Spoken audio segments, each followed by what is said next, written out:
Девчонки, всем привет! Сегодня я хочу показать вам свои покупки за ноябрь месяц. Я постаралась передать атмосферу покупок с Черной пятницы. Давайте, наверное, начнем по порядку, как обычно, с ухода. Во-первых, мне нужен был новый шампунь, и мой выбор пал вот на такую марку. Это Maui Moisture. Указано, что производство здесь Англия. Я выбирала по отзывам на турецком Тренделе. Это что-то типа Wildberries или Озон. Очень много хороших положительных отзывов об этой марке. И я выбрала шампунь «Ежедневное увлажнение» с экстрактом гибискуса. Это должен быть шампунь для всех типов волос. Здесь много про него что написано. Он и эко, он и веган. Здесь и кокосовая вода, и экстракт алоэ, и экстракт гибискуса, и арбуз. Пахнет все очень вкусно, фруктами, арбузом, гибискусом, таким цветочком.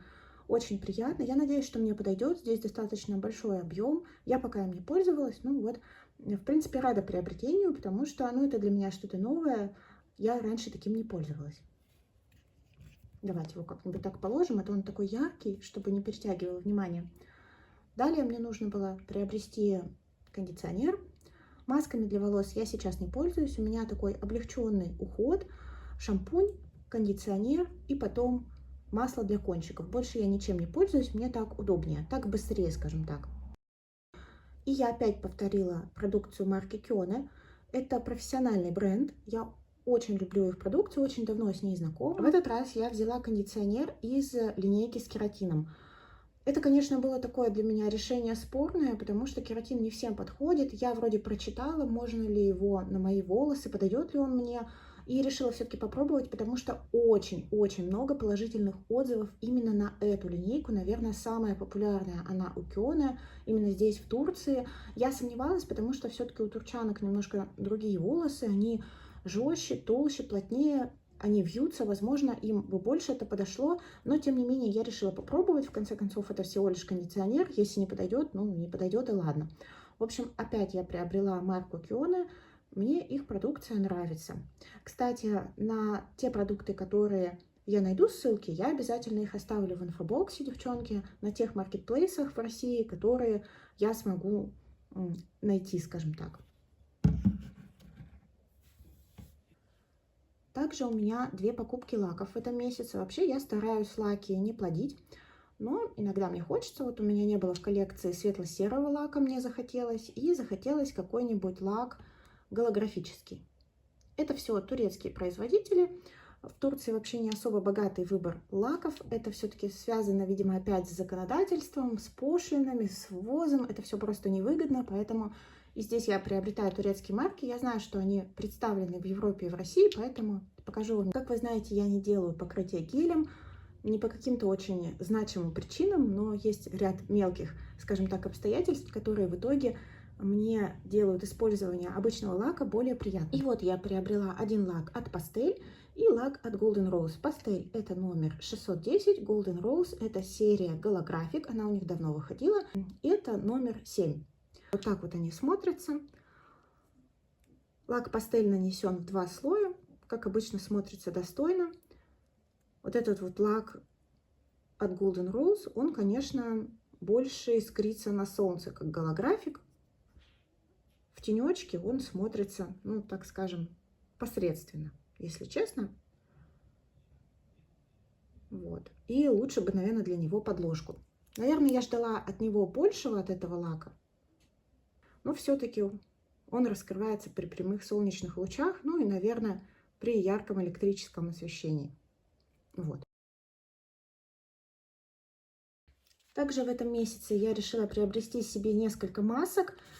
Вообще я не тот человек, который их плодит. У меня никогда нету запаса листовых масок, как у многих девчонок, которых вы наверняка смотрите. Почему-то для меня это обременительно. Я считаю это немножко и для окружающей среды обременительным, поэтому маски я использую перед съемками видео, перед какими-то важными мероприятиями, потому что я делаю поверх них массажным роликом себе массаж и снимаю отеки, немножко свежее с ними смотрится лицо. И вот здесь у меня несколько масок, и все это маски от корейского бренда Миша, и у них это линейка Апьё. но вроде это одно и то же, Миша и Апьё. И их здесь несколько, я не буду на них останавливаться. Тоже видела их, по-моему, на Wildberries. Значит, у меня это клубника Brightening, банан питание, чай шутинг. Не знаю, что такое шутинг, честно.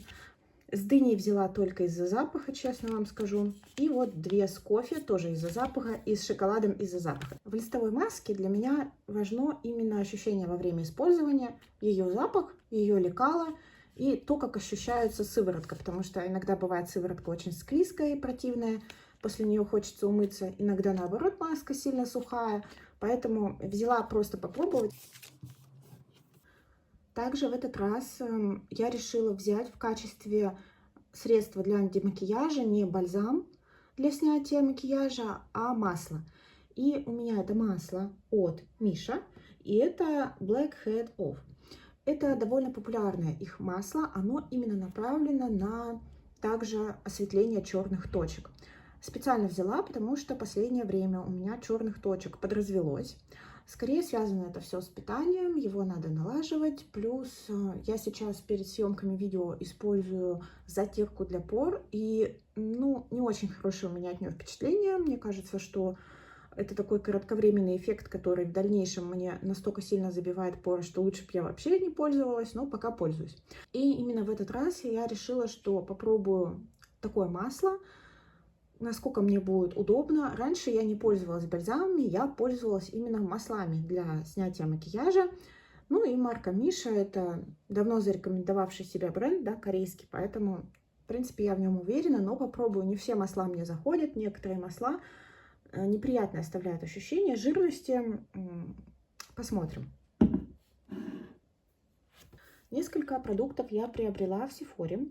У них была распродажа на Single Days, это 11.11. И по моему опыту, конкретно в Турции, я думаю, что много также где, распродажи именно на Single Days, они больше, чем распродажи на Черную пятницу. Поэтому обычно я не жду прям саму Черную пятницу. Обычно так бывает, что к Черной пятнице я уже купила все, что хотела, и с нормальными скидками. Вот, и значит, первое, что я приобрела, это Clinique Moisture Surge Intense.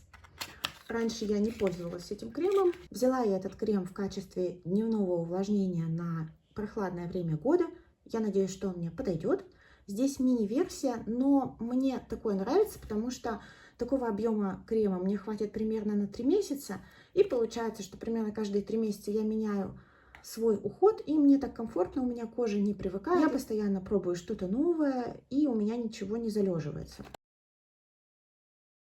Вообще написано, что этот крем для сухой кожи, но мне на зиму для восстановления после летнего очень жаркого сезона, когда жирная кожа стала при этом еще и обезвоженной, то есть мне нужно именно питание, поэтому я думаю, что эта штука мне подойдет. Ну, во всяком случае, я надеюсь, я скажу в пустых баночках потом, как у меня ощущения. Наверное, надо его вытащить.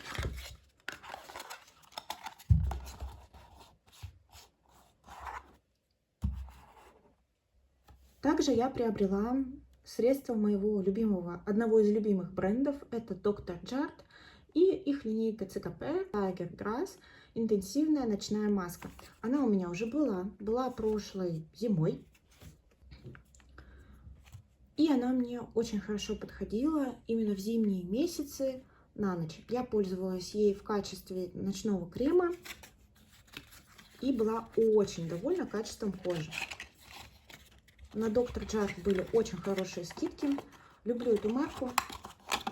Покупаю каждый раз, когда есть возможность. Маленькая баночка. Опять же, этой маленькой баночки мне хватило, ну, примерно на 4 месяца, просто потому что у нее очень маленький расход. Это хороший бренд. Опять же, это Корея, насколько я помню. Да, Корея. В общем, я довольна. У меня есть запас ухода примерно на ближайшие 3-4 месяца. За все за это накидали мне пробников. Их здесь настолько много, что я думаю, нет смысла вообще их разбирать. Я в пустых баночках расскажу о первых впечатлениях, потому что некоторые марки, вот Кримко, Синос турецкий, Нюкс и, по-моему, The Purest Solution вроде представлены в России. Поэтому, когда я это все закончу, я с вами поделюсь впечатлениями. Сейчас, думаю, нет смысла разбирать тут пробники. Я терпеть не могу их копить, поэтому как только мне что-то дают в пробниках, я сразу это расходую. Также в пробнике дали аромат La Vie est Belle, знаменитый аромат от Lancôme. Я не пользовалась им раньше, скажем так, хотя это бестселлер, естественно. Но, знаете, так интересно, почему хочу показать. Я его, конечно же, израсходую, но он у меня вот сейчас нанесен на запястье. Я прикреплю пирамидку. Мое впечатление об этом аромате, я не хочу никого обидеть, заранее хочу сказать, потому что я знаю, наверняка, это очень популярный аромат, наверняка он у многих в любимчиках. Но вот вы знаете, для меня он пахнет как парфюмерный магазин 2000-х. То есть вот не как какие-то отдельно конкретные духи, а как будто бы я в пору своего студенчества, в 2010-х, да, зашла, предположим, в Летуаль, в парфюмерный отдел, и вот этот какой-то совокупный запах классического люкса женского, вот он пахнет так. Пахнет неплохо, дорогим люксом, но при этом как-то немножко, ну не то чтобы безлико, да, а вот как будто собирательный образ люксового аромата из 2010-х. Вот не знаю, правильно ли я вам донесла. Очень интересно, и когда я подошла мужу, сказала, говорю, тебе не кажется, что он пахнет просто парфюмерным магазином? Он такой, да, говорит, как будто мы с тобой зашли в Летуаль. В общем, так интересно. Тоже буду, естественно, расходовать. Но сам по себе аромат, то есть для меня он не что-то особенное. Хорошо, но просто хорошо, ничего особенного. Напишите вам, что вы думаете вообще по поводу La Vie est Belle, потому что у меня вот прям прямая ассоциация именно просто с классикой 2010-х. Вот я посмотрю, какого года выпуска этот парфюм. В общем, так интересно. Первый раз такое. Я просто не очень люблю, на самом деле, покупать ароматы оффлайн. Я вот когда, как ни странно, то есть все говорят, что нужно делать за тест и так далее, но я с молодости так много находилась по парфюмерным магазинам. Я работала одно время в магазине косметики сразу после выпуска из университета. И, видимо, вот это вот пресыщение этими всеми ароматами, смесями запахов, оно не дает для меня аромату раскрыться. Мы когда были на Черную пятницу в моле, там, во-первых, творился полный кошмар, вы можете себе представить. Я вот пыталась протестировать ароматы, которые мне приглянулись, и мне было настолько тяжело, потому что вот этот вот фон ароматный, который в воздухе стоит, он не дает почувствовать каждый аромат, не дает понять, что к чему, все они смешиваются на руке. В общем, у меня начинается какая-то паника, и вот этот ароматный фон, который стоит в магазине, такое впечатление, что вот эти вот духи La Vie est Belle, это вот как будто вот это оно, вот как будто смешение всего вкусного, что вы можете представить, так интересно. В общем, напишите, у кого еще так, то есть я обычно беру аромат реально слепым за тестом. Обычно я очень много читаю про пирамиду, читаю про то, кто что слышит на фрагрантике, смотрю отзывы и беру вот из этих соображений. И, как правило, меня ароматы не разочаровывают. Мне очень сложно именно офлайн их приобрести. Даже если я нанесу, а потом выйду и похожу по другим магазинам, мне все равно, моему носу пахнет другими ароматами. Выбрала себе две новые кисточки. Это турецкий бренд Nascita, если я правильно прочитала. Nascita. Сейчас достану из коробочек, и мы их обсудим. Во-первых, вот такая вот кисточка, 507 номер.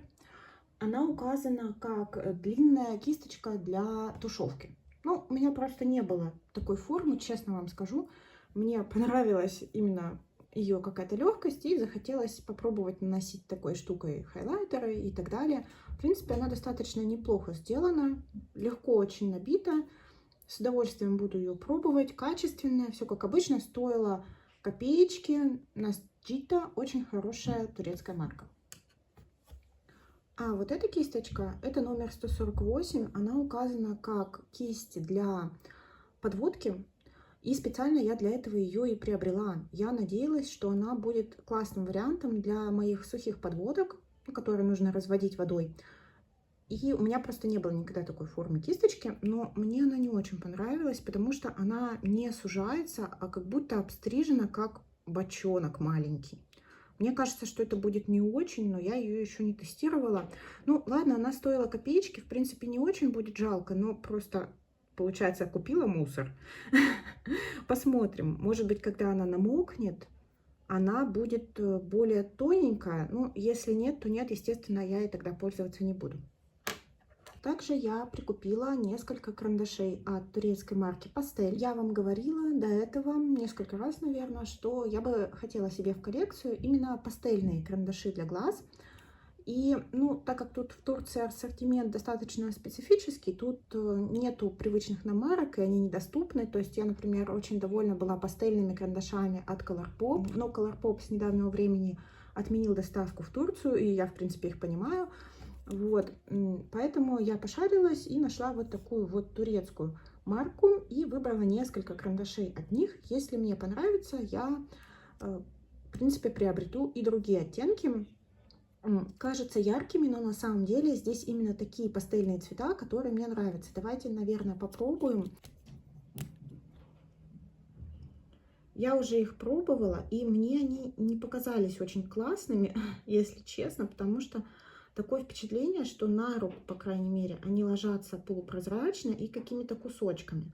Возможно, они на слизистой будут работать лучше, на глазах будут работать лучше, но об этом я, естественно, вам попозже скажу. Такой лиловый карандаш. Ну, опять, я вот хотела цвет лавандовый, но он больше розовый.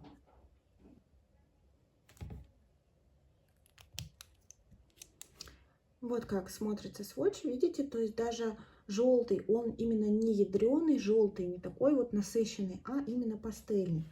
Можно видеть, что из-за этого текстура у карандаша как будто немножко неоднородная. Самое лучшее качество от этого розового, такого фиолетового оттенка, а голубой и желтый как будто немножко плешивят. Возможно, на маленьком участке слизистой это будет смотреться лучше, но пока как-то непонятно. В принципе, достаточно бюджетный вариант, но пока советовать точно не могу, надо пробовать именно на глазах. Знаю, что есть другие варианты, ходовые, дешевые пастельных карандашей, но они мне, к сожалению, здесь в Турции недоступны. Первая покупка такая большая, декоративная, это Natasha Denona Xenon. Неоднозначная палетка с неоднозначной гаммой. Я думаю, что, конечно, она не так будет востребована, как Худа, потому что Худа более носибельная, и ее запуск в этом году более такой приближенный к жизни реальной. Но у меня очень много матовых, похожих на те, что в палетке от Худы, и поэтому я решила выбрать именно тот рождественский запуск, который будет чем-то новым у меня в коллекции, потому что у меня вообще не было теней в подобной гамме. Я уже снимала обзоры, видео на эту палетку. Я просто знаю, что не все, естественно, смотрят мои видео с макияжами. Многие просто смотрят видео с ручками. Поэтому давайте, наверное, посмотрим ее и здесь. И посмотрим сводчи на нее. Вот такая здесь очень красивая упаковка. Видимо, задумывалась как звездное небо. Но, во-первых, она все отражает и в ней все заляпывается. Поэтому красивая она только издалека, когда на нее смотришь, и она протертая. И вот такая цветовая гамма внутри. Я подробно ее разбирала в отзыве, в видео с макияжами. Я сделала ей 5 макияжей. И если вкратце, то это серо-серебристая палетка. Здесь даже классических супер-супер черных вот таких вот оттенков, да, как пакетик от MAC, здесь нет. Давайте я быстренько сделаю сводчи. И вот такие получились тут сводчи на нее. Конечно, видно, что есть и такой коричнево-тауповый оттенок, и розовый. То есть можно какое-то увидеть минимальное разнообразие, но из-за того, что матовые оттенки все серые, то в любом случае макияжи смотрятся монохромно.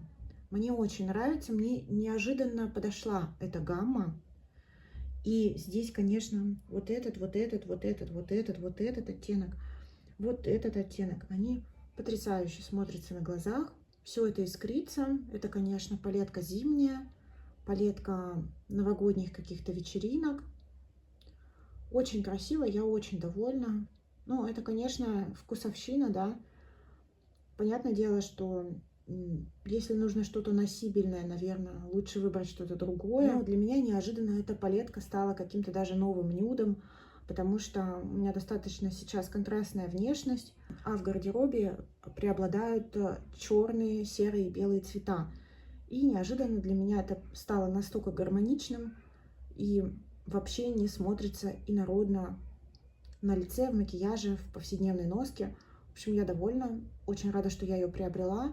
На Single Days она появилась и была со скидкой 25%. Это очень много. Здесь, для Турции, я ее приобрела достаточно по выгодной цене. Круто, мне все нравится. Вторая палетка, которую я приобрела в ноябре, это был мой подарок самой себе, скажем так, на зимние праздники. Люблю я так делать, люблю радовать себя зимними запусками от Tom Ford. Они, конечно, потрясающе создают настроение. Здесь это в Турции очень актуально. Знаете, у нас тут до сих пор солнце, плюс 15, пальмы, цветут цветы, никакого снега. Хочется какой-то такой атмосферы морозной, что ли. И я приобрела себе Tom Ford. Это рождественский запуск этого года. И это серия солей, а конкретно палетка Lumière d'Hiver. Также уже был на нее обзор с макияжами. Но опять же, не все девчонки, кто смотрит видео с ручками, смотрят макияжи. А зря, между прочим, зря. Подписывайтесь и смотрите, пожалуйста, мои макияжи. Вот так выглядит палетка. Оттенок здесь 01, естественно, и называется Lumière d'Hiver. Tom Ford сейчас стали чаще кастомизировать свои упаковки, и мне, кстати, это нравится. Мне нравится, что они оставляют в целом концепцию дизайна единой, но при этом просто меняют цвета пластика. Мне кажется, это смотрится хорошо. Маленькое изменение, говорила уже в видео. Раньше вот тут на торце у коробочки была наклейка, прозрачная наклейка, которая была с названием оттенка. Это было очень удобно, потому что можно было ее наклеить вот сюда на торец, и когда у вас хранится ваш Tom Ford, можно было очень легко палетки отличить. Сейчас этой возможности нет, потому что теперь это просто картон и гравировка. Ну, ладно, это мелочи. Также говорила, что это моя первая палетка с буквами Tom Ford. Вообще, конечно, смотрится потрясающе. И это первая с буквами Tom Ford на крышке. Боюсь, что будет царапаться, поэтому, несмотря на то, что все свои остальные палетки, практически все, я храню без чехлов, эту буду хранить в чехле, потому что, не хочу, чтобы она теряла вид свой. И главное, это, естественно, то, что находится внутри. А внутри у нас вот такие оттенки. Очень зимние, получается, с ней. Спокойные такие макияжи. Уже все я сказала про эту палетку в видео о ней, что хотела. Давайте посвотчим. Здесь достаточно мягенько под пальцами, так сливочно ощущаются матовые оттенки. Хотя, если обратите внимание, на палец они переносятся как будто немножко мучнисто. При этом на лице все хорошо. Давайте сначала посвотчим матовые. Я уже делала ей несколько макияжей.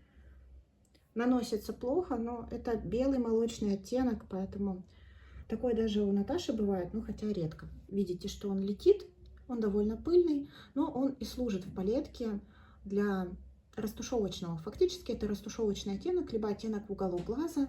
В общем, это такой компромисс. Сейчас я вам объясню свои впечатления. Очень непрезентабельно наносится коричневый. Как часто у Tom Ford бывает, при этом в растушевке он очень хорошо работает. Конечно, из-за того, что он такой нейтрально-холодноватый, его нужно дольше тушевать. Это для меня было, скажем так, удивительным открытием, потому что я представляю себе концепцию Tom Ford как тени, которые может любая женщина, заплатив достаточно денег, нанести хоть левой пяткой. Нет, это палетка, с которой надо поработать. Вот. Поэтому это точно не для вот такого макияжа. Просто, знаете, другие палетки от Tom Ford, я могу их взять в сумку, накраситься в такси по дороге в какой-то бар, просто пальцами, и они будут смотреться шикарно. Это касается там запеченной формулы, да. Вот с этой палеткой, естественно, такого не будет. И тут два шиммера в новой формуле.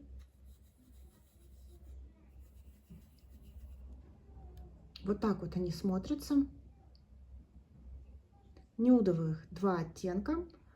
Вот этот вот кажется прохладным, но прохладные у него блестки, а базу он выдает, ну, нейтрально тепленькую, даже я бы сказала, но теплинки на глазах нет. И вот такой серебристый оттенок, он уже, естественно, холодненький. Давайте их тоже посмотрим. Они очень гладкие, с мелкими блестками, искрятся, очень красиво, благородно смотрится на глазах. Макияжи получаются потрясающими. Тоже оставлю ссылку на эту палетку. Это такой нюд, очень носибельный, повседневный, причем этот оттенок им можно и нарисовать темную-темную стрелку. Его можно немножко растушевать в такую кофейно-серовато-коричневую дымку благодаря вот этому оттенку. Очень хорошо смотрится. Вот эти вот шиммеры, это не привычная формула спарклов от Tom Ford. Они не крупнозернистые, здесь вот именно мелкий такой помол. Они именно как слюда какая-то, что ли. Очень похожи на новую формулу от Наташи Денон. Давайте, кстати, вот они тут рядом лежат, и можно их сравнить. Оттенок Stellar — это вот эта вот формула Sparkling Wet. Тоже очень гладенькая.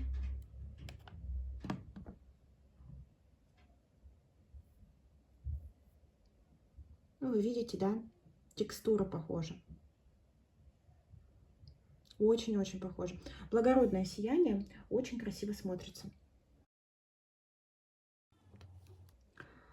В общем, я палеткой довольна приобретением.